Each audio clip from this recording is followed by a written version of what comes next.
What's going on, everybody? Jared Hallis here, back with another video. I saw an article recently on CNBC that said house hunting was about to get a lot harder. I was reading through the article and I saw a couple different points that the author made in order to support the fact that house hunting was going to get a whole lot harder, or should I say the opinion. I thought that this article would be a good one to base a video around for a lot of different reasons. Mostly because for the last 6, 8, 10, 12 months even, there's been so many people swearing up and down that we're in for a huge real estate market crash.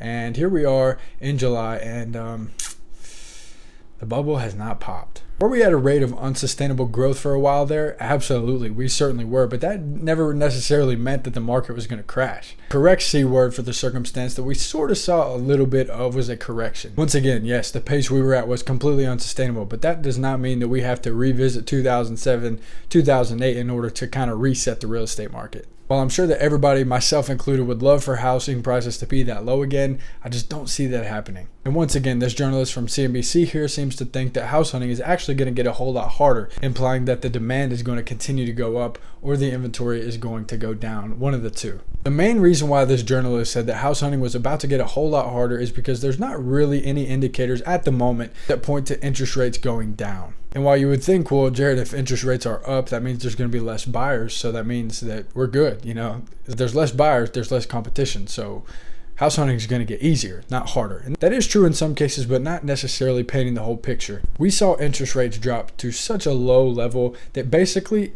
everybody took advantage that had the opportunity. Now those people are quote unquote in golden handcuffs at their really low interest rate, and nobody wants to move. So even if we do have less buyers thanks to the higher interest rates, it's also a double-sided coin because we also have less sellers thanks to the higher interest rates. So do I see house hunting getting a whole lot harder in the foreseeable future?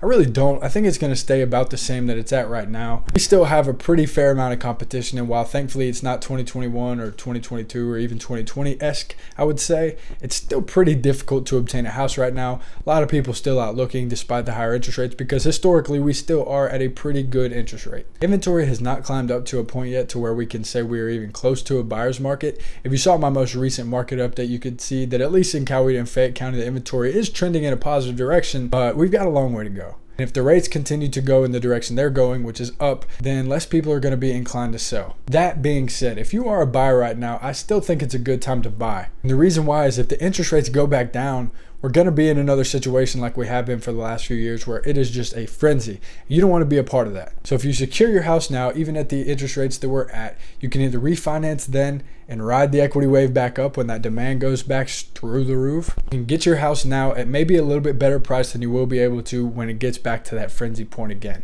Hopefully we can find some sort of middle ground there where we're in a balanced market. That has never been a thing, at least not since I've been licensed for the last 3-4 years. But it is my hope for all the buyers and sellers out there that we can find some sort of balance so everything's fair for everybody. All that being said, there are still great deals out there. There are ways to get yourself in a great home at a good price, and there are ways to sell your home at a great price. You just need the right agent. So always remember to trust Hallis to guide you home. If you're thinking about buying or selling, give us a shout. We'd love to share all of our expertise with you and talk to you about how we can get you top dollar or get you inside of a home for a great deal. Remember to go check us out on all the other social media platforms like Instagram, TikTok, and subscribe here for more YouTube shorts. I appreciate everyone watching, and I'll see you in the next one.